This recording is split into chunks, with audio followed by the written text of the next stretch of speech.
What's up, everybody? Welcome back to the YouTube channel, and today I'm going to be reviewing this little guy right here, which is the Mopar trailer brake controller.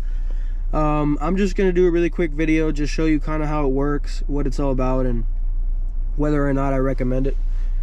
Today I'm in a 2020 Jeep Gladiator Sport S with the max tow package. It's nothing too special. It doesn't have any of the, it's not a Rubicon obviously, so it doesn't have the bigger screen or any of the cool off-road features here. But we bought this vehicle to use it for work, to tow, so that's really what we focused on. And the other type of Gladiators that you can get don't bring the max tow package, so that was kind of a problem. So we stuck with the Sport S, and it's worked phenomenally. And this little guy right here integrates itself really well. It looks really nice. It looks like it kind of already came from the factory like that. Well, how I think it probably should have in the first place, but that's neither here nor there. Anyways, it looks really nice. It feels good. It's made more of like a plastic than on all the other things. You use like a rubber. They use like a rubber material here, but on this little trailer brake controller, it's just made of plastic. It doesn't have any rubber at all. This little button in the middle is for your emergency brakes. I'm not gonna press that right now because I have a trailer connected on the back and I don't want it to go spaz on me. And then this, pretty straightforward, is you get to choose how much braking you want from the trailer behind you. So this is just the kind of levels that you can choose. So I usually, right now, have it set to 4 because the trailer, actually have it set to 5 because the trailer I'm towing behind me is about 5,000 pounds. And that's kind of the scale that I use. I kind of base it off how much the trailer behind me weighs. We have a 4,000 pound, 5,000 pound, and the 5,000 pound sometimes goes up to 6,000 when the water's all full and stuff, so sometimes I keep it in the middle. But yeah, so you can choose that. They don't really give you a good scale on what you should measure it at, so I kind of found that it kind of goes in increments. So the heavier the trailer, like I go up by the thousands. If it's a 6,000 pound trailer, I'm usually around the 6 range, or 5, or in the middle, or maybe a little higher depending on the trailer. But it works really well. So as you can see, the green indicator means that you're not braking, but it is connected. And as soon as I put my foot on the brake, it turns red. That means you're applying brakes and the trailer's applying its own brakes. And then when you release, it goes back to green. So pretty straightforward. It works really well. The installation, I didn't record myself installing it, but it was pretty simple. It was pretty plug and play. Probably the hardest thing to do is try to fit your head under here because there's absolutely no space. And if you have a Gladiator, you know that this room here sucks. I mean, I'm not even tall, I'm not big or anything, and I have the steering wheel like as high as it goes, so I feel like I have space.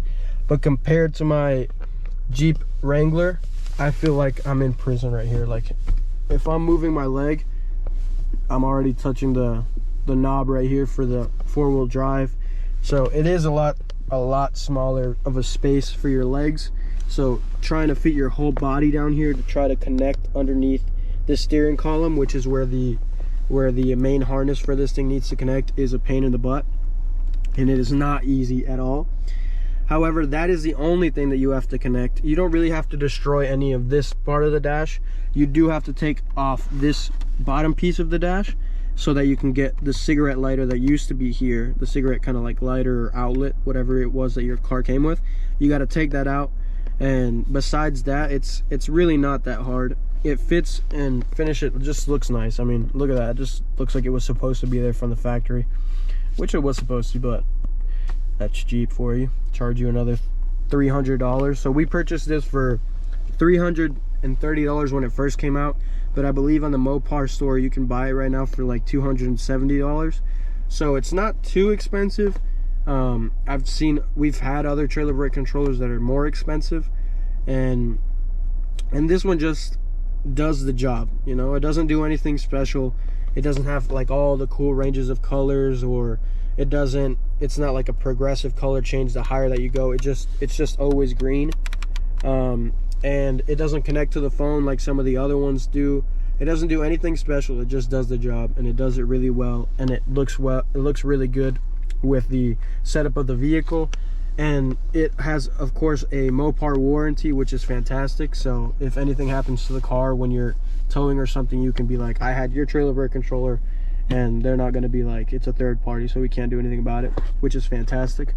Also, most trailer brake controllers, third parties that we looked at, we would have to like fit it somewhere here in the glove box, and there's already like zero space in here, and trying to fit it in here is also a pain in the butt, and it's just not going to look as nice. But this looks really fantastic. It's pretty quality. It doesn't feel cheap or anything. It fits in really well, and that's really about it. Besides that, actually, let me show you something. This little emergency button, if you don't have a trailer connected, let me go disconnect this trailer really quick. If you want to test it out for whatever reason, if you get back in the car and you press this button, you're gonna get a little auto park disabled, and the start stop feature won't work, and it's gonna say service electronic stability control. You don't have to worry about that at all. I mean, that just goes away as soon as you turn the car off, and as soon as you turn it back on, it's not going to come back up again. They'll just disappear. So see, it's back like normal. There's no problem. All the lights go away. So I mean, I don't know why you would do that, but I mean, I accidentally did it when I first installed it, so I kind of freaked out. But it doesn't actually do anything detrimental to the vehicle. So that's pretty much it. It's pretty straightforward, super simple, doesn't do anything special, but it does the job really well.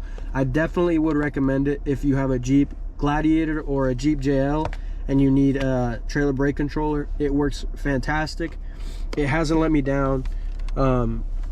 It just works really well. Oh, another thing, if you have it disconnected from the trailer, it just doesn't show any light. So it's not broken, it just, obviously there's no power going to this thing, so it won't show you any LEDs.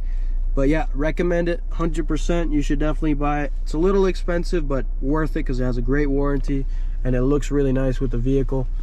Yeah, I'm gonna do a ton of more videos with this Jeep Gladiator. We're gonna be doing a lift kit on it soon.